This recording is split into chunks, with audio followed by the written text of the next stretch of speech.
Amados, esse ano nós começamos com um tema sobre colheita e nós temos aprendido coisas muito importantes. Temos aprendido que às vezes nós estamos colhendo uma colheita muito amarga, muito ruim, mas nós temos aprendido que colheita geralmente é a consequência de uma semeadura. Semeamos e aí colhemos.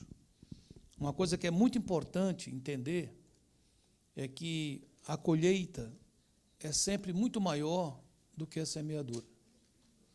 Quando a gente semeia 1 grão de milho, a gente não vai colher 1 grão de milho. Nós vamos colher várias espigas, e cada espiga tem vários grãos de milho. Então, veja que coisa importante entender isso. Quando a gente semeia o bem, a gente vai colher o bem. E você não vai colher apenas o bem que você plantou, mas você vai colher isso multiplicado. A mesma coisa é verdade quando fazemos isso de forma negativa. Por isso é tão importante entendermos isso, tão importante.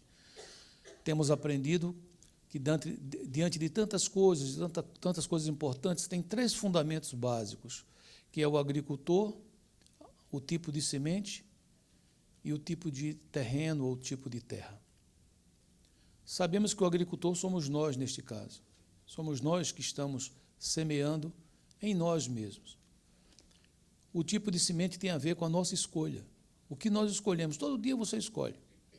Você hoje, antes de vir para cá, fez algumas escolhas. A primeira escolha que você fez, que eu quero lhe parabenizar e dar um abraço, é que você decidiu vir. Amém? Você que está nos escutando em casa, talvez não pôde vir porque estava enfermo, porque mora em outro lugar, você também tomou uma boa decisão. Você disse, eu vou assistir o culto da Igreja Vida com Vida no Doral. Seja muito bem-vindo. Amém? São escolhas, decisões. E isso é um semear que vai trazer uma boa colheita. Amém, queridos? Você, possivelmente, antes de vir para cá, você escolheu a roupa que você está vestindo. Não é? Alguns pegaram a primeira que estava no guarda-roupa, jogaram em cima e estava tudo certo, não é verdade? Algumas irmãs demoraram mais de 40 minutos trocando a roupa, o vestido, esse não está bom, bota aquele, esse não me favorece e tal. Né? Você, irmão, passou por muitas provas, quando ela perguntou a você, estou bem, estou bonita, e você disse, linda, e ela disse, você olhou? Você falou sem nem olhar direito, né? Mas nós fazemos escolhas, sempre, sempre, sempre, sempre. Então, quando a gente entende isso, nós entendemos que a vida deve ser um eterno transformar. A palavra de Deus nos mostra isso. Quando a gente se salva, nós somos salvos, aceitamos Jesus como Senhor e Salvador. Mas, imediatamente, a palavra começa a nos motivar a desenvolver a nossa salvação. Como é que alguém que é salvo pode ficar mais salvo? Isso não se refere ao nosso espírito, que, de fato, foi comprado por preço altíssimo, e o nosso nome foi escrito no livro da vida, mas significa que essa salvação deve atingir todas as áreas da nossa vida. Devemos não apenas ser salvos, mas viver como salvos.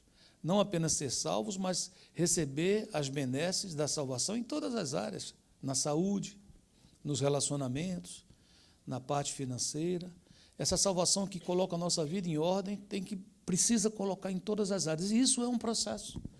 A Bíblia diz que isso é um caminhar, ela diz, o caminho do justo é como a luz da manhã, da aurora, que vai brilhando mais e mais, até ser dia perfeito. É um processo nisso tudo.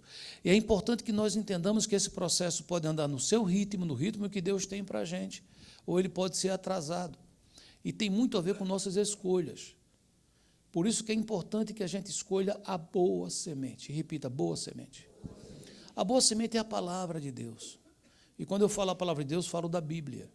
Eu falo dos conceitos que tem na Bíblia. É trazer o meu casamento para ser um casamento no padrão bíblico. É moldar o meu caráter de acordo com o caráter de Jesus, que é retratado na Bíblia, na palavra. É trazer a minha vida para estar embaixo do controle do Santo Espírito de Deus. Isso é um processo glorioso. Segundo Coríntios 3,18 diz que todos nós, com o rosto descoberto, contemplando por espelho, vamos sendo transformados de glória em glória na sua própria imagem. É um processo para ir recebendo de volta a imagem e semelhança de Deus, que vai impactar nossa vida em todas as áreas. Amém, queridos? Mas aí chega a hora dessa boa semente cair no terreno. E aí nós aprendemos, Jesus trouxe para a gente um ensinamento muito rico, mostrando que um homem saiu a semear. E ele disse que essa semente caiu em 4 tipos de terreno. Domingo passado nós estudamos um tipo de terreno, não foi verdade? Hoje nós vamos estudar outro tipo de terreno.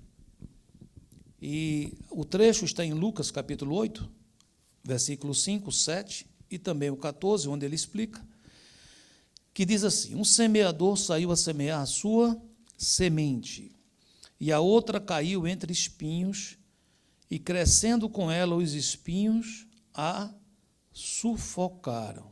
Aqui está falando de uma semente que caiu, germinou e começou a crescer.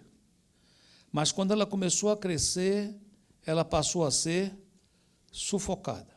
Versículo 14, depois que os discípulos perguntam o significado da parábola, Jesus explica. Ele diz: aqui caiu entre espinhos, esses são os que ouviram, e indo por diante, são sufocados. Repita isso, por favor. Com o que são sufocados? São sufocados com os cuidados e riquezas e deleites da vida, e não dão fruto com perfeição. Então ele está dizendo que essa semente vai dar uma colheita, ela vai dar frutos, mas os frutos serão imperfeitos. Vamos por assim dizer, serão frutos sufocados. Deus tem um plano para você, Deus tem um projeto para você, Deus tem um plano, um propósito para a sua casa, para o seu lar. E o que eu quero trazer atenção para você é que pode ser que você começou a dar fruto, você começou a levantar, você recebeu a semente de Deus, mas você foi sufocado ou sufocada, essa situação foi sufocada. Pode ser que o seu casamento não esteja aonde Deus quer que esteja, porque ele está rodeado de espinhos que sufocam o crescimento. E o resultado é que dá fruto, mas os frutos são imperfeitos, são defeituosos. Eles não vão poder dar a você e a mim aquilo que nós precisamos que dê. Muitas vezes, eu já escutei uma expressão, principalmente quando eu morava no Brasil, e que conversava às vezes com algum amigo que era do comércio. Eu me lembro muito bem que a vida de um empresário no Brasil era uma vida de altíssima emoção, não é? Era um roller coaster, né? Uma montanha russa. Um dia estava lá em cima, riquíssimo, no outro dia estava quebrado e falido, né?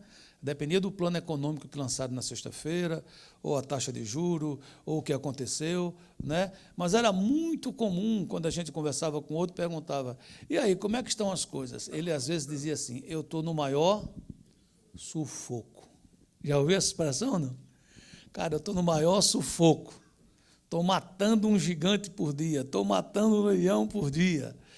E quando a gente traz isso para cá, será que não tem vezes que a gente acha, a gente sente como se a gente tivesse sufocado? Será que não tem vezes que parece que o nosso coração está sufocado? Parece que você quer gritar e tem um grito preso dentro de você. Parece que você quer chorar, mas não consegue nem chorar, porque é como se você fosse sufocado nas suas emoções mais legítimas, mais internas, mais íntimas. Porque Deus conhece você e Deus sabe a sua luta. Deus sabe como é que é a sua noite, Deus sabe quando você acorda e você está triste e você chora. Deus sabe quando você está feliz e você está alegre. Deus sabe de tudo isso.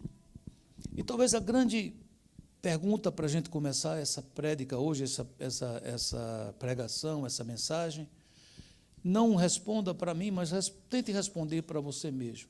Você se sente vivendo um momento de libertação, um momento de alegria, um momento de crescimento amplo, ou você sente algumas áreas da sua vida sufocadas? Que parece que querem crescer, mas quando está começando a crescer, vem aquela montanha de espinho e bota a mão em cima e diz: não vai crescer. Será que passamos por isso? Será que temos isso? é muito importante entender o que Jesus disse. Ele trouxe 3 elementos básicos. É claro que sempre tem mais, mas esses 3, eles abrem um leque para muita coisa. Eles são raízes. O primeiro que Jesus diz, que muitas vezes sufoca a nossa alma, sufoca o nosso coração, escreva, por favor. É quando nós somos sufocados com os cuidados. Nós vivemos uma vida que temos muitas responsabilidades, muitas. Não é você que está morando na América, você sabe, aqui a coisa não é brincadeira. Não é? Em todo lugar isso é verdade, mas eu acho que aqui é mais verdade do que nunca. Aqui diz, não existe almoço grátis, ou seja, sempre tem luta, sempre tem batalha, você já acorda com muito a fazer, você acorda com, às vezes, se você tem filhos, você acorda muito rápido, você precisa levar as crianças na escola, e às vezes de lá você já está indo para o seu trabalho, e você trabalha o dia inteiro, e quando você chega de noite em casa, você está cansado, e às vezes tem jornada dupla de trabalho, porque tem toda a casa para tomar conta, tem uma série de coisas para fazer. Claro, não esqueça de pegar os meninos na escola, pelo amor de Deus, então traz de volta. E aí tem uma coisa muito maravilhosa que os professores fazem aqui, que é entregar aos seus filhos, como se eles não tivessem o que fazer de um dia para outro, 1 tonelada de quê? Homework. E geralmente os pais são chamados pelos filhos, né? Com aquele grito tranquilo, mãe, eu não sei o que é isso aqui, né? Então lá está você tendo que lembrar das coisas para ajudar, chega o cônjuge e vamos conversar, aí às vezes naquela noite tem uma atividade, seja da igreja, seja de um amigo, seja de outro, quando você menos espera, você desmaiou na cama, buf! Quando você abre os olhos, é o despertador dizendo, acorda, acorda, acorda, acorda, né? Então você começa a entender que você tem que ter cuidados com as coisas dessa vida. Até porque as contas vencem, ou não? Se é um negócio que nasce vencedor, é a conta, não é verdade? Já nasce com data marcada para ser o dia que vai vencer, né? E assim, todo mês você vai pagar conta de luz, conta de telefone, conta de água, acho que de 3 em 3 meses, tem o mortgage, se não tiver o mortgage, tem um aluguel, tem uma prestação de um carro, tem um seguro, é coisa para dedéu, não é verdade, queridos? E nós precisamos ser responsáveis, isso faz parte da vida. Mas o que eu quero chamar a atenção é que, às vezes, no afã de sermos responsáveis, nós não percebemos e começamos a ser sufocados por uma palavra chamada ansiedade. Que cuidados tem a ver com a tradução disso. Nós começamos a estar ansiosos todo o tempo. Quando você pega essa palavra no latim, que é anxiety, ela diz dificuldade de respiração, opressão, angústia, sentir-se sem amparo, inquietação de espírito, desejo veemente, impaciência, perturbação causada pela incerteza. Em Filipenses 4:6, essa palavra vem à tona num conselho, dizendo que a gente não deve se deixar dominar por ela. Diz assim em Filipenses 4:6a, não andem ansiosos por coisa alguma. A palavra usada no grego aqui é merimau, que quer dizer ser incomodado com cuidados, preocupação. O que significa preocupação? Repita assim, ocupar-se previamente por um suposto acontecimento futuro. É quando eu tenho uma prova para fazer daqui a 1 mês ou 2, e eu deveria me preparar para a prova estudando, isso é uma coisa normal, tem a ver com responsabilidade, mas ansiedade não é isso. Ansiedade é quando aquela prova que eu vou fazer daqui a 2 meses, eu me vejo fazendo aquela prova todos os dias. Todo dia eu acordo com a sensação que chegou a hora de fazer a prova e eu não estou me sentindo preparado. E isso vai me levando a um desgaste, a um estresse, a um estado de nervos. Isso acontece em qualquer coisa, acontece em todas as áreas. Eu me lembro quando eu tenho netos, e principalmente um deles estava indo para a Califórnia, e ele estava terminando aqui as coisas em maio, junho, e ele ia estudar lá em agosto. E ele começou a ter dor de barriga. Do nada, estou com dor, estou com dor, estou com dor. E eu entendi o que era, sentei com ele, o nome dele é Levi, e eu disse, Levi, você está preocupado com a nova escola? Ele disse, estou muito preocupado com a nova escola. Eu digo, mas filho, agora é maio, junho, o negócio lá é em agosto. Ele disse, não, mas é porque é muito desafio, muito challenge. São muitas pessoas novas para a gente fazer amizade, são muitas coisas para a gente conquistar, né? E eu fui tentando retirar aquela ansiedade dele diariamente, através da oração, explicando que Deus já tinha reservado os amigos, orando com ele pelos amigos futuros, e aquilo foi ajudando ele, e ele foi saindo daquilo. Porque eu disse, olha, você vai passar umas férias lá na Califórnia. Já pensou que tipo de férias você vai passar? Angustiado todo dia, pensando quando for começar a escola. E eu sei que depois ele um dia falando comigo, eu disse, você ainda está preocupado? Eu disse, não vou, eu agora estou free, ele falou, eu estou livre. Né? E eu achei interessante a expressão, ele estava dizendo assim, eu saí do sufoco. Visitei em novembro e tive a oportunidade de pegá-lo na escola algumas vezes, inclusive uma delas que eu saí com os dois caras, né, que era Rafael e Levi, e eles me levaram para um cinema, e quando eu chego lá, Rafa veio logo, e Levi, para chegar, foi uma luta, porque era conversando com todo mundo na escola, e o povo, Levi, ele, ai, e eu disse, meu filho, você vai ser político, vai ser alguma coisa quando crescer. Aí ele estava, aquilo que ele se preocupava não aconteceu. Diz a quem está do seu lado, aquilo que ele se preocupava nem aconteceu. Então a gente começa a sofrer por antecipação. E o que a Bíblia vai nos ensinar, e você vai entender isso, é algo libertador. Porque um coração ansioso não tem semente boa que possa proliferar. Porque é bloqueado. É sufocado. Você não consegue desenvolver. Eu escrevi algo aqui que Deus me deu. Você sabe que Jesus disse que a fé remove montanhas, não é verdade? E eu escrevi assim, a ansiedade é a falta de fé em exercício. Se a fé remove montanhas, a ansiedade as cria. Se é verdade que a fé remove montanhas, e eu creio, e creia também que a ansiedade cria montanhas, cria barreiras, cria problemas. É um sufoco, queridos. Ter que viver ansioso de manhã, de tarde e de noite, preocupado com os cuidados dessa vida. Segunda coisa que Jesus disse que sufoca, escreva, por favor. Sufocados com a busca do ter. Ele disse que a busca pelas riquezas desta vida. Eu escrevi também aí num quadradinho uma coisa muito interessante. Comprando o que não precisamos, com o dinheiro que não temos, para impressionar quem não conhecemos. Repeta aí, só para você ir.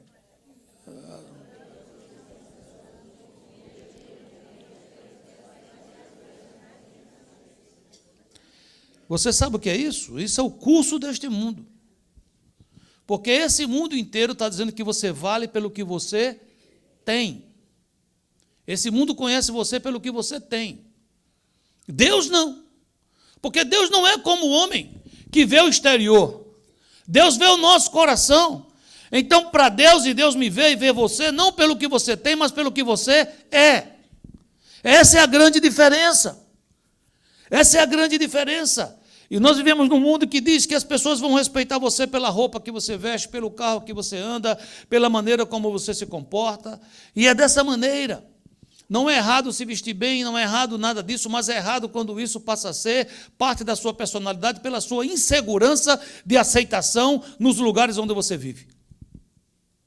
E isso sufoca. Isso é angustiante.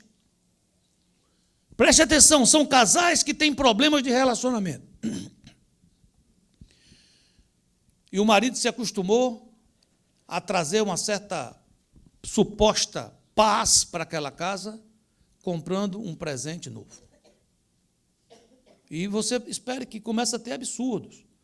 É carro ainda seminovo sendo trocado por novo para poder alegrar o coração do cônjuge ou de um filho, é compra de Xbox, não sei o que lá, de tudo, que precisando ou não precisando, não é? Às vezes a pessoa diz, não, mas a minha criança precisa ter um videogame, por isso eu comprei esse super novo, new Xbox, barato, por $3.000 e tantos. Eu digo, e a sua criança quem é? É o meu filho, adolescente, tem 26 anos de idade, é uma criança, um menino.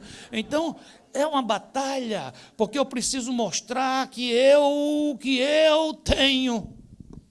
O meu filho tem que chegar na escola, se lá é permitido que use uma roupa diferente de um uniforme, com a melhor roupa, para não envergonhar a família. Você está aqui ainda ou já está com vontade de pegar voo? Isso sufoca, queridos. Isso é angustiante. Preste atenção, o ser humano que se deixa dominar por essas coisas, ele começa a ficar egoísta. O eu dele está no centro, o ego está no centro da vida dele, sem ele perceber. E sabe o que é que acontece? Ele acaba possuindo de sentimentos que o levam a nunca estar contente com o que tem ou com o que ganha. Ganha bem, mas não está contente. Ganha melhor, não está contente. Nunca está contente. Nunca, é uma angústia.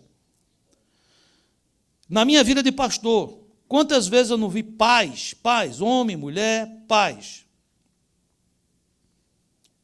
chegarem para mim com um filho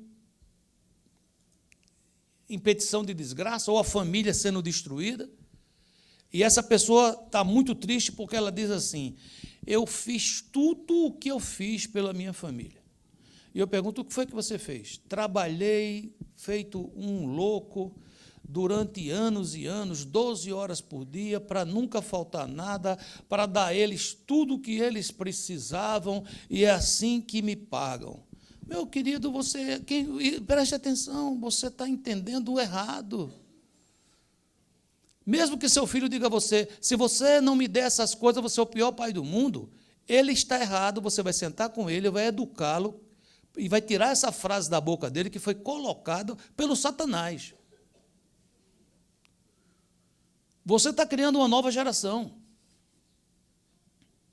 Tem um versículo que a gente usa muito para a criação de filhos, que diz: ensina a criança no caminho que ela deve andar, que até quando ela crescer, dele não se desviará. Conhece esse versículo? Vá ler esse versículo. Você não tem ele aqui no boletim, mas anote, vá ler em casa e leia o contexto. Leia o contexto. O contexto é versículos antes e versículos depois. O versículo que vem depois é assim: o que pede emprestado é servo do que empresta. O contexto é financeiro. Ele está dizendo que tem pais que vivem no sufoco das dívidas e que estão educando os seus filhos a serem escravos de dívidas no futuro. Porque você acorda e levanta preocupado em ter. Lucas 9:25 diz assim: que aproveita o homem ganhar o mundo inteiro, se vier a perder-se ou causar dano a si mesmo. Sabe, queridos, eu passei uma fase na minha vida, na década de 90, que eu passei uma crise muito grande na minha vida. E hoje eu sou muito feliz por ter passado aquela crise. Foi uma crise enorme, uma crise que passou um ano e pouco.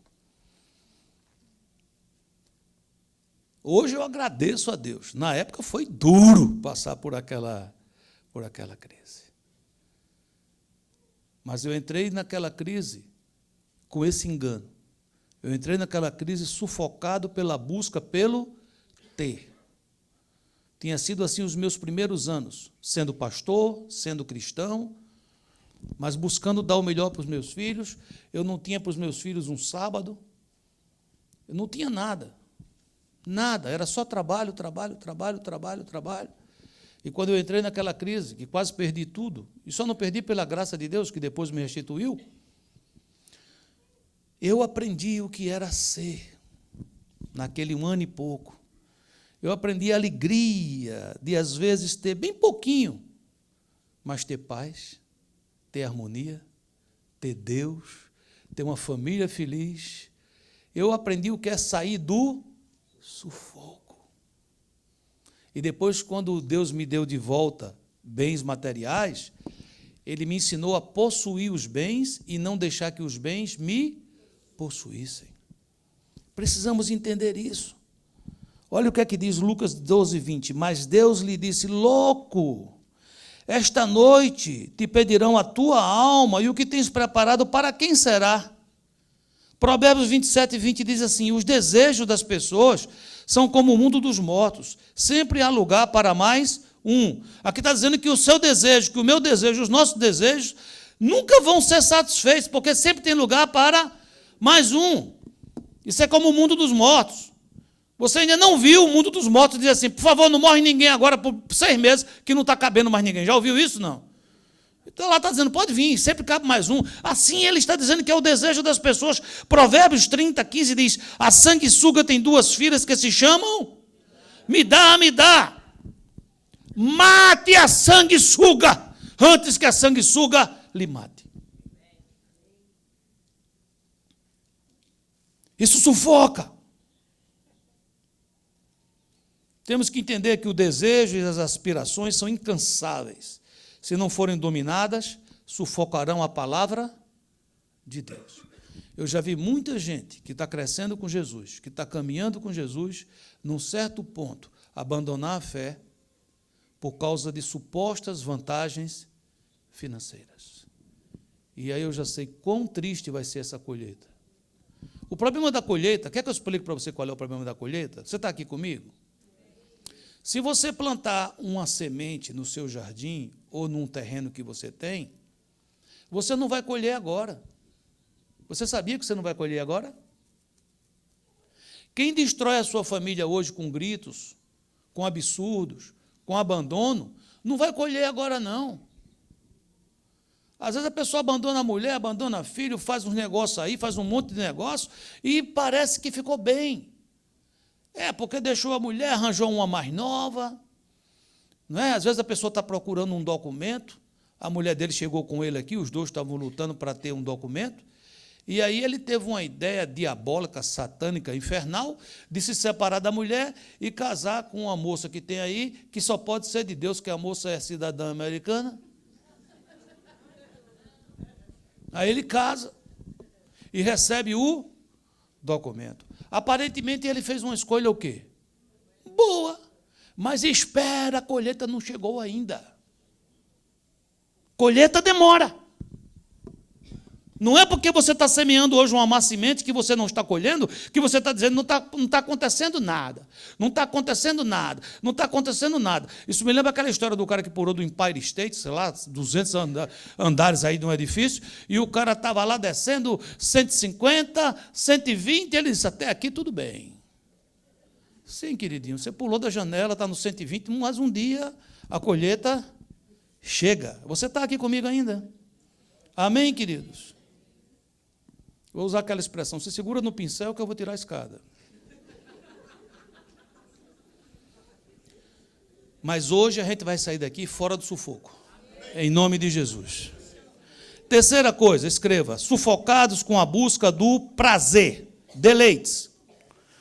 Nós nunca tivemos uma época tão voltada para o entretenimento. A indústria que mais cresce há décadas é a indústria do entretenimento. Quem investiu dinheiro nessa indústria e fez um investimento pensado, orientado, essa pessoa teve muito dinheiro de volta. Vamos entender. Alguns anos atrás, nós tivemos um homem que já faleceu, que se chamava Walt Disney. Lembra dele? Pelo menos de desenho animado, de alguma coisa que aparecia ele, lembra? Então, esse homem, um dia ele veio para a Flórida, recebeu lá umas terras, ou comprou barato, que era só pântano, e ele começou a fazer parques temáticos. O primeiro deles, eu acho que era Disney World, que era o mundo de Disney. E, hoje em dia, Orlando virou um palco de parques o quê? Temáticos. Quantos aqui, pelo menos nos últimos 6 meses, foi a algum parque? Levante a mão para eu ver você. Pode levantar, não é pecado não, eu já fui muitas vezes. Ok. Estava vazio, não era? Quando você chegou lá? Estava as moscas, não foi? O preço em promoção para você entrar, não foi assim? Paga $10 aí para entrar. Foi isso, não? Não, querido. Não. Nós estamos vivendo o tempo da geração que luta para poder receber prazer. Nós queremos nos agradar. Por isso que tem tanta compra. Por isso que tem tanto consumo. Você diz, por quê, pastor? Porque quando você compra algo, lembra da história do T? É uma escala, é uma espiral assim meio infernal. Quando você está ansioso, que você compra, aí você passa a ter algo, parece que você se presenteou. Quando você se presenteia, você sente um certo deleite, você sente um certo prazer. Me faça entender ou não? É como aquela pessoa que está meio para baixo, está meio triste e come açúcar. Não é verdade? Quando você come uma certa quantidade de açúcar, naquela hora que você come o açúcar, o que é que você vai ter minutos depois? Energia? Diabetes é mais para frente. Não tem na hora diabetes. Você na hora vai ter energia. Mete açúcar para dentro, energia. Mete carboidrato para dentro, energia. Mete para dentro, energia. Agora vai ter uma colheita. E qual é a colheita? Diabetes, excesso de peso, problemas na saúde. Você entende o que eu estou falando? Sim ou não? Vivemos esse período. Por que é tão difícil hoje sair do telefone? É todo mundo tique, tique, tique, tique, tique. Estou prestando atenção. Tique, tique, tique, tique. Não, lógico, eu vi o que você falou. Eu digo a última frase. Quer que eu diga? Por quê, queridos? Porque entretém. Você sabe o que significa entreter?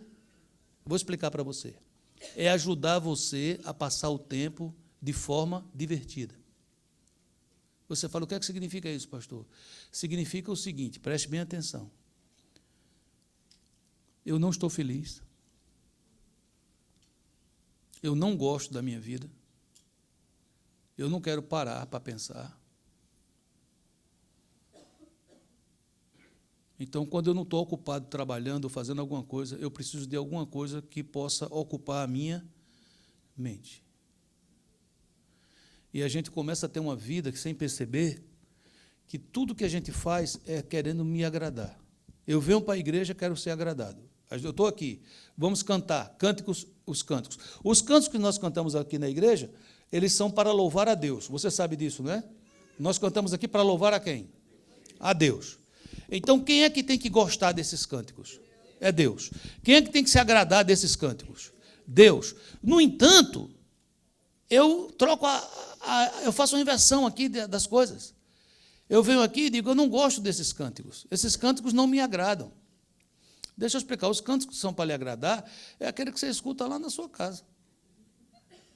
Quando você vai cantar para alguém, você tem que saber se essa pessoa gosta. Entende ou não? Hoje em dia não se faz mais isso, mas antigamente tinha uma história de serenata. Era o rapaz ir para a porta, para embaixo da janela do quarto da moça, tocar um violão e cantar uma música. Não sei se vocês já ouviram isso em filme, em algum lugar, né? Aí tem a história do pai que abria, jogava um balde de alguma coisa em cima da pessoa, vai embora, rapaz, deixa ele cantar aqui embaixo, né? Mas era isso. Então, aquela pessoa que ia cantar, eu entendo que ele estava querendo agradar aquela moça, sim ou não? Então, ele ia cantar uma música que fizesse o quê? Que agradasse a quem? A ela. Não era uma música que agradasse a ele. Ele estava querendo agradá-la. Você está me entendendo, sim ou não? Mas eu mudo tudo. Eu transformo tudo. Eu já vi familiares darem presentes a outros, que eu olhei, eu digo assim, eles não estão percebendo, rapaz, era um negócio impressionante. Porque, na verdade, o irmão que deu aquele presente não estava dando o presente para o irmão, ele estava dando o presente para ele mesmo. Está me entendendo ou não? Eu me lembro de uma vez que eu cheguei numa casa que o filho convenceu a mãe e compraram para o pai de presente. O pai era uma pessoa jovem, de quase 50 anos. Compraram para o pai de presente o videogame mais avançado que você possa imaginar. E ele deu ao pai, o pai olhava para aquilo como quem diz, onde é que eu vou para isso? Eu não sei nem para onde vai. E o menino dizia assim, o senhor precisa brincar também, o senhor precisa levantar o seu lado criança. Eu fui um mês depois naquela casa, quem é que estava brincando com aquele videogame? Quem era? Era o menino. Ele deu o presente para quem? Você não percebe, mas a gente começa... Casamentos são destruídos por causa disso. Cônjuge que faz uma casa para se agradar, nunca nem pergunta para o outro, você gosta disso? Troca as coisas na casa, o sofá vai para um canto, o negócio vai para outro, não pergunta se o outro gosta.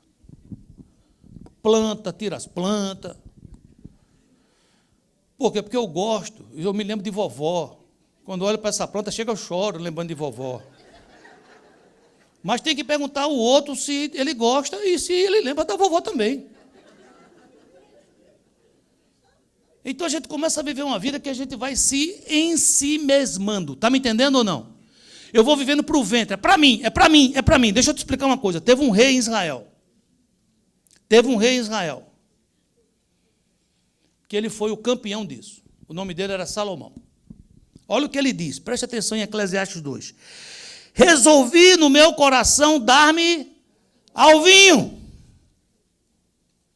regendo-me contudo pela sabedoria, e entregar-me à loucura, até ver o que melhor seria que fizessem os filhos dos homens debaixo do céu, durante os poucos dias da sua vida. Versículo 10.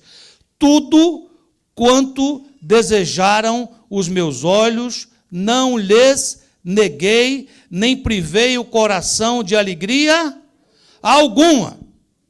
Salomão estava dizendo assim: eu resolvi viver para me agradar. Meus olhos olharam uma coisa e desejou, eu quero. Não faltou nada. Preste atenção o que é que diz 1 Reis 11:3 sobre ele. Ele teve 700 esposas, princesas, e 300 o quê? Concubinas, e suas mulheres o levaram a afastar o seu coração do caminho de Deus. Semeou e começou a ter a colheita. A primeira colheita é que ele começou a se afastar do caminho de Deus. Estava Salomão lá com mais ou menos 1000 mulheres ao redor dele. Sendo sincero, eu acredito que ele não tinha nem condições de ter relacionamento com todo esse povo. Sem contar que 1000 esposas deve resultar em 1000 sogras. Eu não sei. Eu estou pensando.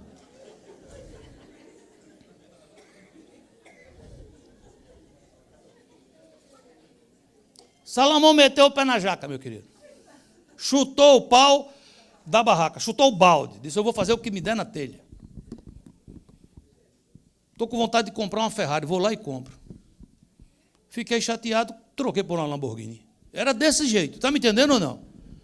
Você diz, mas não podia ser? Era lógico, era proibido aos reis de Israel comprarem cavalos do Egito. Salomão, seus cavalos pessoais eram todos do Egito. Cavalos árabes, cavalos bacanas. Era as Ferraris da época. Eu vou lá andar nesse jumentinho aqui de Israel, eu quero andar nos cavalos do Egito. Não era para casar com moça que não fosse judia. Não era. Ele saiu pegando uma de cada país por aí afora. Cada uma vinha com seus deuses de estimação, com seus ídolos. Está me entendendo ou não? É um sufoco quando a gente começa a ter uma vida dessa forma. Você diz, por quê, pastor? Não é o sufoco no momento, mas é o sufoco à colheita. Veja a colheita de Salomão. Você está aqui para ver a colheita? Está pronto para ver a colheita? Eclesiastes 7:28. Causa que a minha alma ainda busca, mas não a achei. Uma mulher entre todas estas eu não achei. Queridos, ele tinha mais ou menos quantas mulheres? 1000 e não encontrou uma. Porque quem tem 2 mulheres, 3 mulheres, 10 mulheres, pode ter até sexo, mas não vai ter relacionamento, não vai ter intimidade e não vai saber o que é casar, o que é 2 virarem 1. Ele está dizendo, eu tive tudo e não encontrei nada. Preste atenção mais, não terminou não. Eclesiastes 2:17.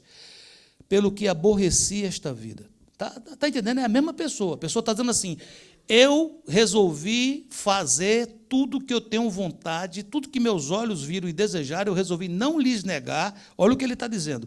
Pelo que aborreci esta vida. Porque a obra que se faz debaixo do sol me era penosa. Sim, tudo é vaidade e aflição de espírito. Ele está dizendo assim, o meu espírito está sufocado. Eclesiastes 4, veja o que é que a palavra de Deus diz aqui. Ó. Isso me levou a considerar os mortos mais felizes do que os vivos. Queridos, quem está falando aqui é o rico Salomão. É o homem que tinha 1000 mulheres. É o homem que tinha dinheiro. É o homem que podia fazer o que ele quisesse. Ele está dizendo assim, não acho graça em nada. E eu estou achando que os mortos são mais felizes que os vivos, pois estes ainda têm que atravessar a vida. Ou seja, ele está dizendo assim, viver para mim é penoso, viver para mim é um sufoco. Todavia, mais feliz que ambos é aquele que ainda não nasceu, que não viu e não teve contato com a malignidade que se pratica debaixo do sol. Você pode acreditar nisso? Não é uma coisa espantosa? A gente vive numa época que, se você liga um canal de televisão, seja o que for, você acompanhar a vida das celebridades de Hollywood, tudo que eles vão dizer para vocês é que eles são felizes, porque eles estão vivendo uma vida, porque eles se agradam, eles fazem tudo que eles querem, tudo que eles desejam. Eles querem casar, não basta casar. Não basta casar. Tem que ser um casamento daqueles que fica na história. E as pessoas vão pegando isso e trazendo para a sua própria vida, esquecendo que não é uma festa que significa casamento, mas a festa possivelmente significa, se for na presença de Deus, um pacto. Casamento é uma história de uma vida. Ninguém se casa num dia, se começa a casar num dia. Casamento se casa todo dia. Todo dia. E a gente começa a trazer isso para cá e começa a inventar. Acho que uns 2 anos atrás, eu estava lendo uma reportagem, no Brasil, uma noiva foi casar e ela não era nem rica, mas juntou dinheiro, se endividou e fizeram um casamento grande lá, e o noivo esperando, e lá vinha ela de helicóptero. De helicóptero, importante. O helicóptero caiu, queridos. Não é glória, minha irmã. Ou desgraça. O helicóptero caiu. A noiva morreu. Aí você diz, o que é que significa isso, pastor? É a busca por deleites. As coisas perderam o sentido. Você imagina eu pegar a minha esposa, num dia feriado, e eu resolver, eu e ela, andarmos num parque. Fomos aqui, vamos para Board Road, paramos ali e fomos caminhar, conversar, sorrir, pegar umas pedrinhas, jogar no lago, coisa bonitinha. Então, a pessoa diz, isso é uma coisa muito chata. Bacana é quando o casal sai, vai para um restaurante legal, ouve uma música ao vivo, é violino para cá, é saxofone para acolá, é o garçom entrando pela direita e outro pela esquerda. Isso sim é que é legal. Quem disse? Não estou dizendo que é errado isso, não. Estou só dizendo quem disse. Nós temos que entender essas coisas. Quando a gente vive uma vida para agradar a si mesmo, o fim dela é sufoco de alma. Vamos no 4, a colheita. Frutos sufocados, imperfeitos. Lucas 8,14 diz, aqui caiu entre espinhos, esses são os que ouviram e indo por diante são sufocados com os cuidados e riquezas e deleites da vida, e não dão fruto com perfeição. Vou explicar o que significa isso. Você está aqui comigo? Isso é a mesma coisa que nadar e morrer na praia. É assim, eu fui para a igreja, eu me converti, comecei a trabalhar meu casamento, mas eu não deixei que a semente chegasse até o final. Por que eu não deixei chegar até o final? Porque eu comecei a ficar ansioso demais pelo ter, e na busca pelo ter, eu comecei a querer me agradar, e ao querer me agradar, eu tive conflitos com alguns irmãos, e ao ter conflito com alguns irmãos, eu me afastei um pouco do corpo, e aquela caminhada vitoriosa que eu estava tendo, eu comecei a deixar um pouco de lado. Então, meu casamento, que estava começando a ser trabalhado, ele parou o processo no meio do caminho. Então, é mais ou menos assim, preste atenção no que é que significa. Meu casamento quase se tornou uma bênção, quase, faltou pouco. Deu fruto, mas não deu com perfeição. Meus filhos quase se entregaram a Jesus, mas, olha, faltou bem pouquinho para eles se entregarem a Jesus. Por que será? É possivelmente porque, vendo pais tão ansiosos e lutando tanto para ter, e egoístas, querendo se agradar a si mesmo, pode ser que a gente não conseguiu retratar para os filhos a essência de Deus, que é Pai. e que é bondoso, e que é misericordioso, e que é justo, que é riquíssimo, mas gosta de se dar por nós. Sabe, queridos, tem frutos, mas são imperfeitos. Porque a semente não pode crescer completamente, a semente não pode terminar seu ciclo. Olha o que eu vou te falar, toda semente tem um ciclo. Você está aqui comigo? Jesus disse assim, se a semente cair e ela não morrer, fica ela só. Mas se ela morrer, ela dá muito fruto. O ciclo de frutos perfeitos é deixar ser enterrado. Deixar ser enterrado. Quem é que quer ser enterrado? A gente quer o quê? Quero brilhar. Mas semeadura precisa disso, é se deixar ser apagado por um tempo. É perder a forma, a antiga forma. Explodir. A semente explode, ela morre. Mas é nessa morte que o que está dentro dela abre para a vida, germina, e a partir daquela semente crescerá uma grande árvore, com muitos frutos. Então, eu queria dizer a você e a mim, vamos sair do sufoco, em nome de Jesus. Nós somos raça eleita, sacerdócio real, nação santa, povo de propriedade exclusiva de Deus. A gente não tem que invejar nenhum povo daí de fora. Não tem nenhum modelo aí fora que interesse a nós. Nós somos livres, podemos fazer qualquer coisa. Se Deus lhe deu prosperidade financeira e você quer ter um bom carro, tenha, isso não tem problema nenhum. Mas não faça disso algo tão importante ao ponto desse carro te ter. Você deve ser responsável pelas suas coisas, mas não deixe que essa responsabilidade lhe faça sufocado pela ansiedade. É natural que, vez por outra, Deus vai lhe dar coisas agradáveis. Sabia? Deus é bom, Ele gosta de dar coisas agradáveis aos seus filhos. Mas eu não posso viver uma vida buscando deleites, buscando me agradar. Buscando me agradar. Eu estava lendo uma reportagem que está tendo uma situação mundial, né?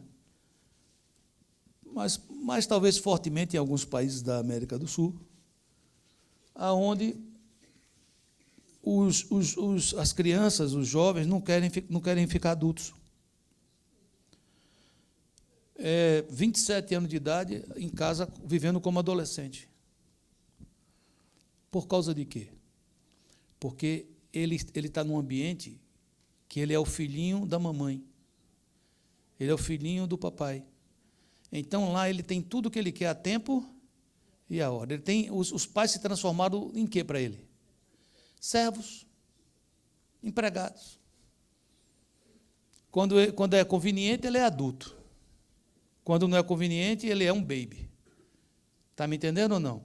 Às vezes, até um dos cônjuges vê que o negócio está demais, aí resolve falar. Aí o outro já entra na frente. Não toque no meu filho. Né? Meu Deus. Deixe de traumatizar a criança, esse menino pequeno, de 32 anos, né? E a gente vai criando uma geração, sabe? Uma geração horrível. Recentemente eu escutei um tal de uma geração nem trabalha nem estuda, fica em casa.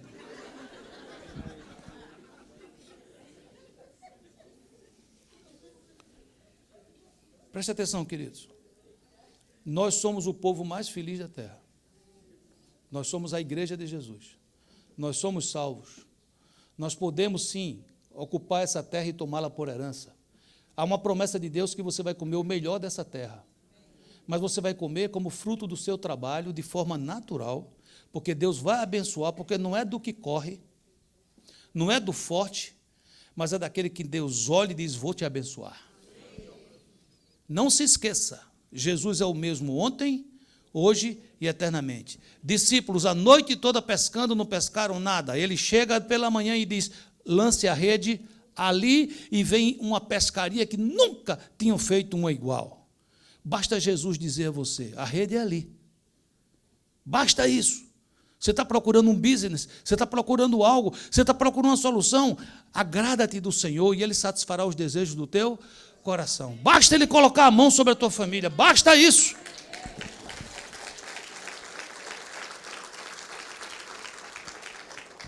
Vamos sair do sufoco. Escreva aí. Vença a ansiedade. O que é vencer a ansiedade? A Bíblia nos ensina que a gente vence a ansiedade quando a gente troca a ansiedade por oração. Porque andar ansioso é o mesmo que passar todo o tempo pensando na possibilidade do pior acontecer. É uma batalha mental terrível, só vencida pela oração constante. É alguém que o tempo todo o inimigo fica açoitando ele, colocando na cabeça. Tem pessoas que ficam ansiosos com relação à saúde, porque escutou que uma pessoa da família dele morreu de câncer, ou porque era diabético, teve que cortar o pé, qualquer coisa nesse sentido. E a pessoa fica com aquilo na cabeça. Ela se cuida, ela não come açúcar, ela come healthy, mas ela está toda hora escutando na cabeça dela, você vai ter câncer. Você vai ter câncer. Não, lógico, sua mãe, sua tia, não sei quem, e a pessoa fica ansioso com isso, angustiado com isso, e ele começa a dar uma informação para o seu próprio corpo. É como se ele estivesse ordenando ao seu corpo: tenha câncer. O que eu estou dizendo não é uma palavra apenas minha, não. Eu estudo isso. Muitas das doenças têm origem psicossomáticas. Elas começam primeiro na alma, na mente. E isso só se vence com oração constante. A ansiedade veio, eu oro. A ansiedade veio, eu oro. E você fala, o que é orar? Orar é passar para Deus. Diga assim, entregar, diga. Diga, se o pacotaço chegou, diga, o pacotaço chegou, eu mando para Deus. Você entendeu ou não? Você diz, por que é que você vai fazer isso, pastor? Porque é muito pesado para mim, não dá para aguentar. É muito pesado para você, você não suporta. Olha o que diz a palavra, 1 Tessalonicenses 5,17. Orai sem cessar. É lógico que esse tipo de oração é oração em espírito. Se você é daquele tipo que entende que oração, você tem que ficar parado, fechar os olhos, baixar a cabeça, você não vai poder orar sem cessar. Porque como é que você vai orar dirigindo? Vai ser um desastre, sim ou não? Por favor, ore dirigindo, mas ore de olhos abertos. Aqui está falando que você começa a desenvolver uma capacidade de orar sempre em espírito. Você fala, como é que é isso, pastor? Chegou a ansiedade, você começa a pensar sobre você mesmo. Não faça isso, começa a conversar com Jesus. Diga, Jesus, chegou de novo aquela coisa. Estou com medo, estou começando a ter medo. E eu quero entregar isso ao Senhor. Veja o que diz Filipenses 4,6. Não andeis ansiosos por coisa alguma, mas em tudo, pela oração e súplicas e com ações de graça, apresentem seus pedidos a Deus. É a mesma coisa de chegou algo, e eu digo, olha só, Senhor, o que foi que chegou? Vou te entregar. Você entendeu ou não? Preocupação. Chegou preocupação, ansiedade, seja na área financeira, seja na área de rejeição. Você achou que alguém te rejeitou e talvez até tenha te rejeitado, mas alguém rejeitar você não quer dizer nada até você receber a rejeição. Se você não receber a rejeição, quem te rejeitou volta com a rejeição. Ficou para ele, não ficou para você. A rejeição só chega em você quando você recebe. Você diz, mas como é que eu faço para não receber, pastor? Porque eu recebi a rejeição, eu fiquei triste, eu comecei a ficar ansioso. Você transfere para papai. E você vai ouvir ele dizendo assim, com amor eterno eu te amei. Por isso, com admirável benignidade eu te atraí. Pode o mundo inteiro te rejeitar, mas eu jamais vou te rejeitar. Pode até uma mãe que amamenta esquecer do filho, mas eu nunca vou esquecer de você. Escreva aí, crê que Deus cuida da gente. Escreva, crê que Deus cuida da vida dos que nele confiam. Isaías 49, 23. E saberás que eu sou o Senhor, os que confiam em mim não serão confundidos. Dá um abraço aí que está do seu lado. Fala assim, você não vai ficar confundido, não. Ele vai cuidar de você. Olha que coisa linda, olha que coisa linda. 1 Pedro 5, 7. Lançando sobre ele quem? Deus, na pessoa do seu Filho, Jesus. Olha, lançando sobre ele o quê? Toda a vossa ansiedade. Por causa de quê? Porque ele tem cuidado de vós. E ele tem cuidado de você, não é porque você é teólogo, não é porque você é perfeito, não é por nada disso, olha. É porque ele ama você. Olha, a Bíblia diz que Ele nos ama quando a gente ainda era rebelde, pecador, Ele já nos amava. Deus ama você, sabia disso, não? Levanta assim a sua mãozinha, bota assim no meu peito, no seu peitinho assim, diga assim, Ele cuida de mim. Diga, Ele não se esquece de mim. Amém, meu filho?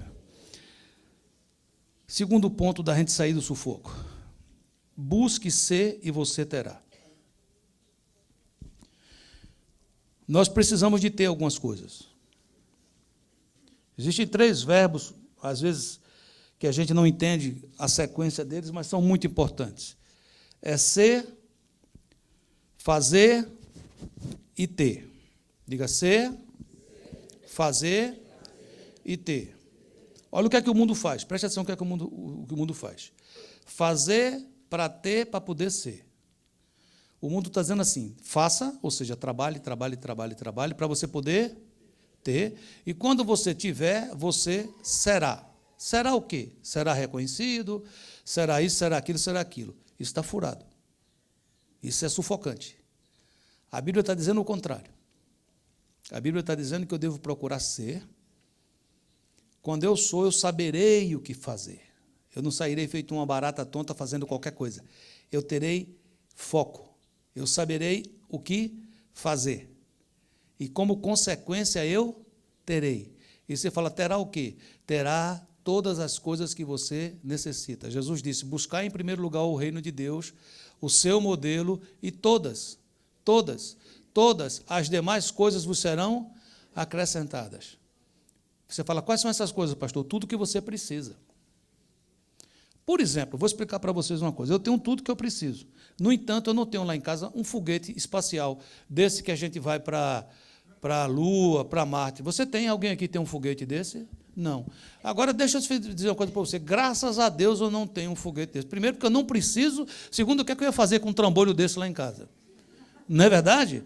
É capaz da minha querida esposa, Rosana, ter uma ideia de eu ter que limpar esse negócio toda semana. Ia ser uma batalha.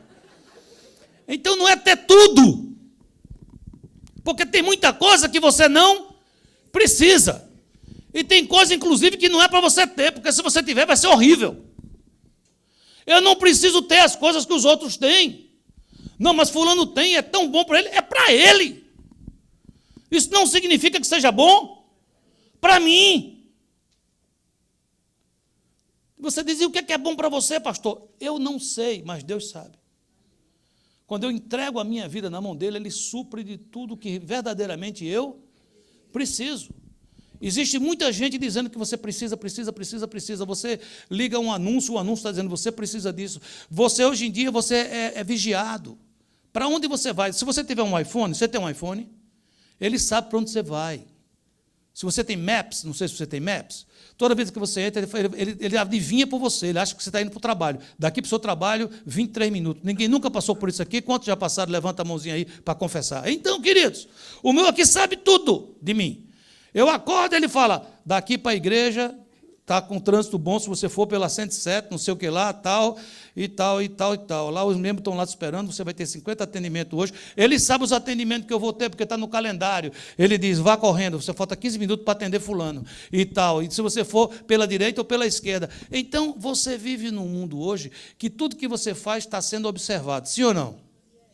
Aí eles sabem quem você é, o que você faz, o que supostamente você está interessado. Aí você começa a receber e-mails com proposta de quê? De venda. Não é isso ou não? Só que eles não sabem tanto quanto eles pensam. Eles acham que sabem. Você está entendendo? Eles acham que sabem. Você vem para um shopping desse. Esse shopping tem uma igreja, tem restaurante, tem um negócio aqui na frente de modelo, eu acho, de moças que... Não sei se ainda tem isso.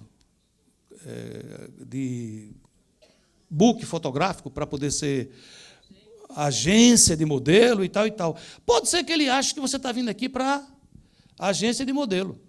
Então, você imagine, Mauro, você vir para cá e, de repente, começar a receber e-mail de roupa, de modelo. Você diz, não, isso não é para mim. Eles também erram. Você entendeu o que eu estou dizendo, sim ou não? Então, o que é que significa isso? Não é tudo que te oferece que você realmente precisa. Você estaciona um dia o carro do supermercado em frente a uma loja de bebida. Você estacionou o carro. e foi para o supermercado. Mas ele registrou que você parou em frente aonde? A loja de bebida. Ele avisa para aquela loja de bebida. E você vai receber um e-mail dizendo que você precisa tomar vinho, e ele tem os melhores vinhos da história, são maravilhosos. Você está entendendo o que eu estou falando? Você falou, o que é que você quer dizer, pastor? Eu estou dizendo que você está sendo bombardeado para crer que precisa de coisas que você não precisa. Por isso que é importante você deixar de lado essa coisa de ter. Procure ser. Quando você for, você terá o seu perfil, você terá seu caráter, você terá quem você é. Você sairá do sufoco porque você deixará de querer imitar os outros. Eu, particularmente, já passei muitas vergonhas no meio pastoral. Porque eles chegam para mim, às vezes a gente está com um monte de pastor, e eles dizem, cara, esse cara é 40 anos é pastor aqui há 20 anos nos Estados Unidos, é pastor dessa igreja e cobre não sei quantas igrejas. Então eles acham, preste atenção, eles acham que eu vivo lendo livro de pastor, que eu vivo fazendo os cursos modernos, novos de pastor que aparece, eles acham que eu não perco um que eu vou lá fazer para ficar up to date, atualizado. Eles acham isso. Você entendeu ou não? Aí você diz, e aí, pastor? Eu não leio nada. Se você não lê, não, eu leio a Bíblia. Eu não venho aqui pregar para vocês de história de carochinha, não, queridos. Eu venho pregar aqui a palavra de Deus. Eu não estou dizendo que esses homens não são de Deus, eu estou dizendo que o meu tempo é curto. Então, se eu tivesse tempo, eu leria a Bíblia mais um bom livro. Mas se eu só tenho um tempo para ler algo, eu vou escolher o quê? Eu vou escolher a Bíblia. Então, quando eu chego, às vezes estou na roda, eles começam a falar, então, lembra do pastor fulano de tal, dos Azores? Eu não conheço o pastor fulano de tal. E todos falam, sim, é um grande homem de Deus. O outro, uau, impressionante essa nova teologia que ele está trazendo. E diz, o que é que você acha, pastor Joaquim Júnior? Eu digo, eu não sei, nem conheço a pessoa. Você diz, mas aí não fica feio para o senhor? A mim não fica nada feio. Feio seria se eu tivesse um problema de caráter, se eu estivesse pecando, se eu não estivesse obedecendo a Bíblia. Não, mas o pastor tal precisa ser atualizado e saber tudo o que está acontecendo no mundo evangélico. E ele é muito bem, e as pessoas admiram ele porque ele é assim. Isso é ele. Isso não sou eu.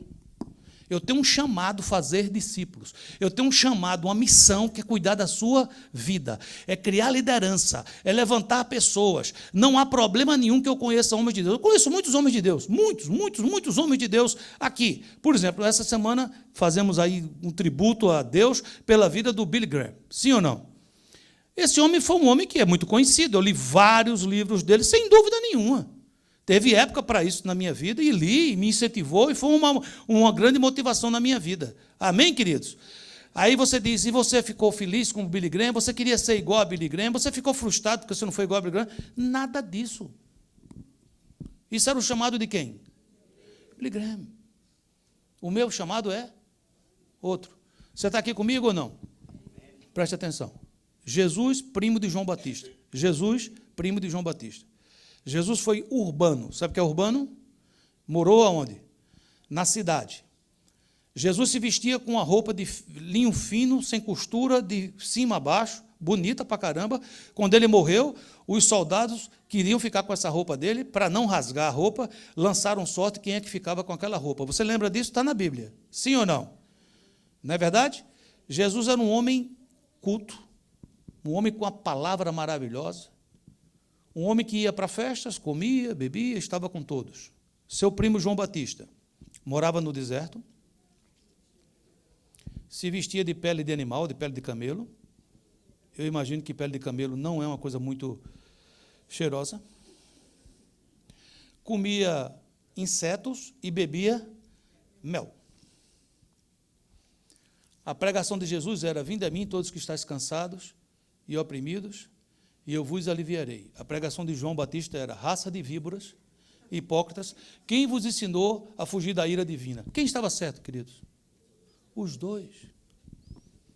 João precisava querer ser João, porque essa era a sua missão.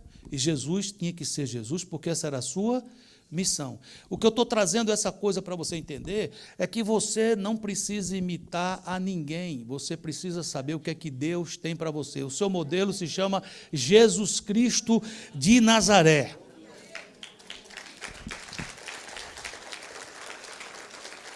Está pronto aqui? Sim ou não? Vamos fazer para ser. Diga, vamos fazer para ser. Salmo 37:3. Confie no Senhor e faça o quê? O bem. Ele está dizendo, seja. Seja alguém confiante e seja alguém que faz o bem. Assim, olha a colheita. Você habitará na terra e desfrutará o quê? Segurança. Receba. Você terá.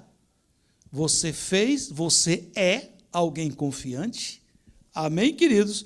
Você é alguém que faz o bem e, como consequência, você habita na terra e você desfruta segurança. Ou seja, você passa a ter posse da terra e passa a ter segurança. Você está acompanhando o raciocínio? Sim ou não? Não é assim, tome a terra no tapa e depois procure fazer o bem. Não é isso. Confie no Senhor, faça o bem. Ele vai te dar essa terra por herança e Ele vai te dar segurança. Amém? Versículo 4. Deleite-se no Senhor. Isso é ter ou isso é ser? Ser. E Ele atenderá aos desejos do seu coração. Isso tem a ver com ser ou com ter? Com ter. Então eu sou e em seguida eu tenho. Eu sou alguém que me deleito no Senhor e eu não vivo procurando deleites para me agradar.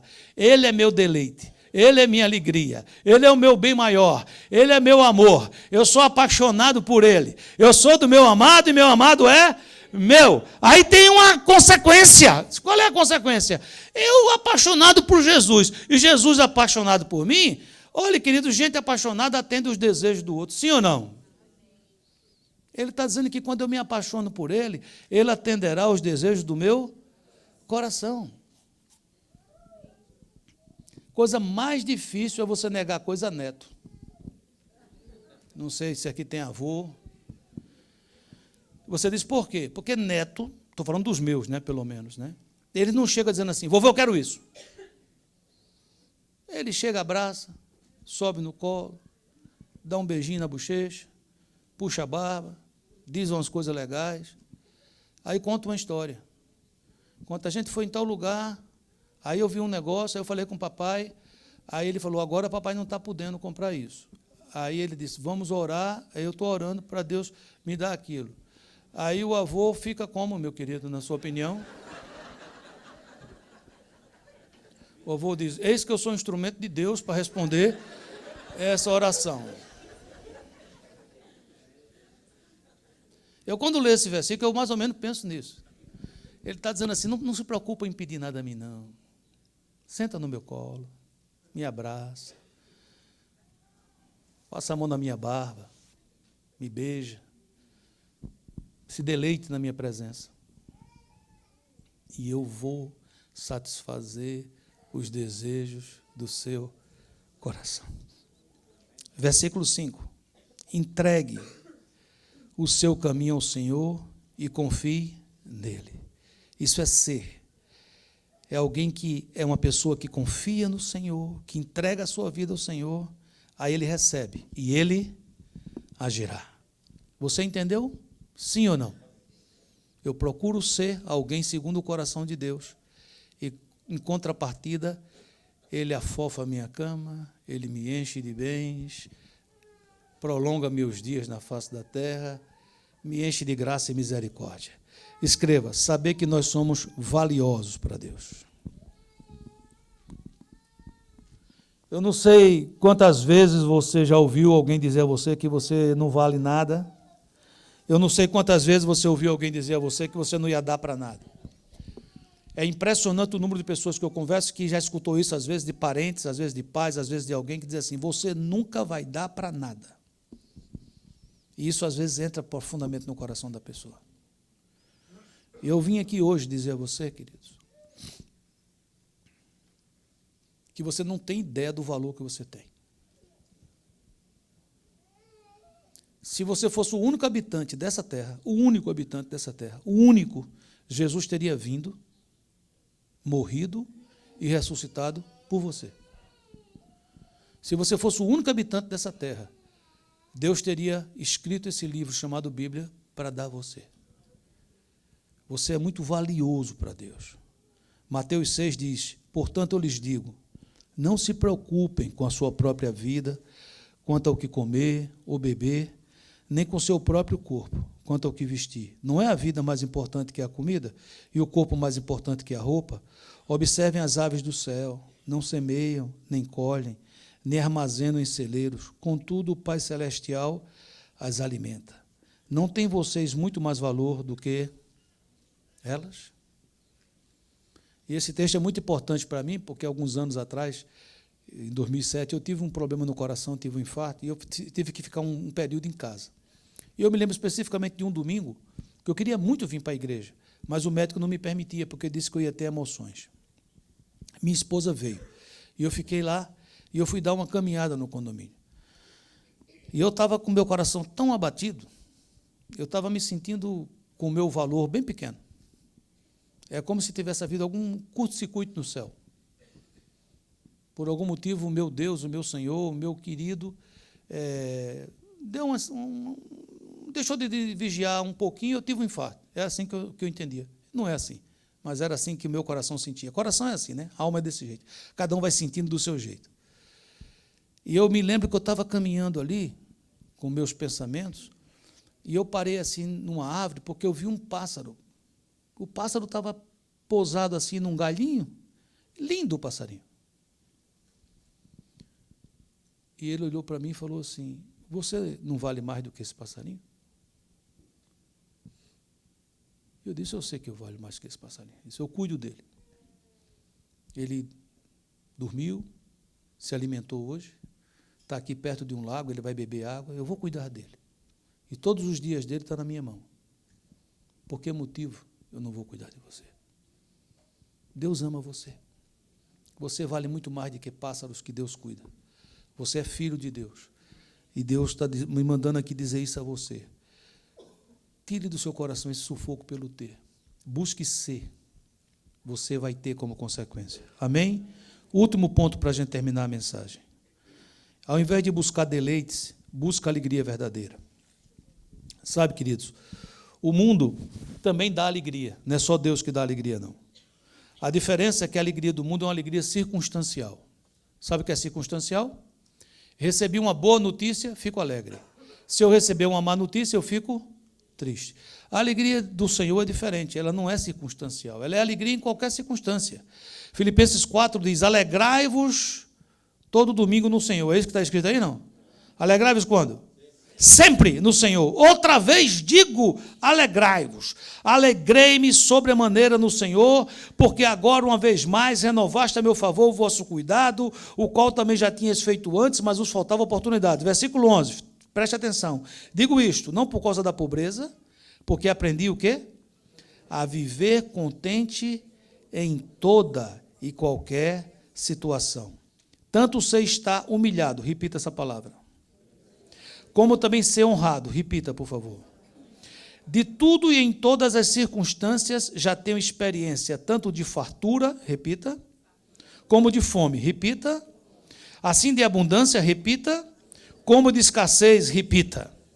Paulo está dizendo: qualquer circunstância eu me alegro. Não é se alegrar na circunstância, é se alegrar em quem? Em Deus. Aí o versículo 13, posso tudo, ou tudo posso, naquele que me fortalece. Eu escrevi um quadradinho, para que você leve com você. É a alegria verdadeira que torna a vida gostosa, e não a vida gostosa que nos faz verdadeiramente alegres. Não são as circunstâncias que vão fazer de você uma pessoa feliz.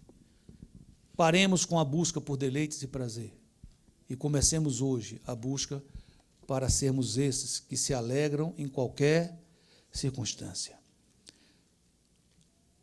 A consequência disso está em Salmo 1:3. Diz: pois será como a árvore plantada junto a ribeiros de águas, a qual dá o seu fruto na estação própria, e cujas folhas não caem, e tudo quanto fizer prosperará. Pega na mãozinha de quem está do seu lado e fala assim: você vai dar frutos com perfeição.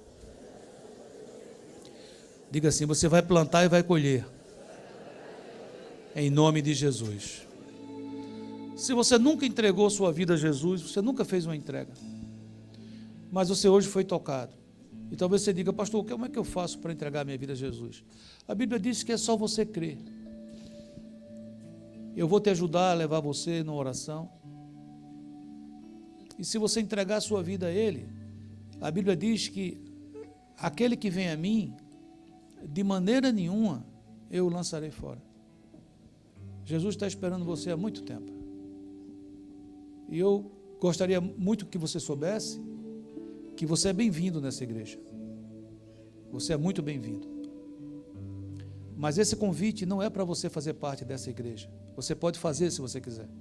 Esse convite é um convite para você entregar a sua vida a Jesus. Ele salva. É Ele quem salva. Essa igreja aqui não salva. Essa igreja, ela é habitada por aqueles que foram salvos. Jesus salva. Então, se você nesse momento deseja entregar a sua vida a Jesus, onde você está? Levanta a sua mão que eu quero orar por você. Amém.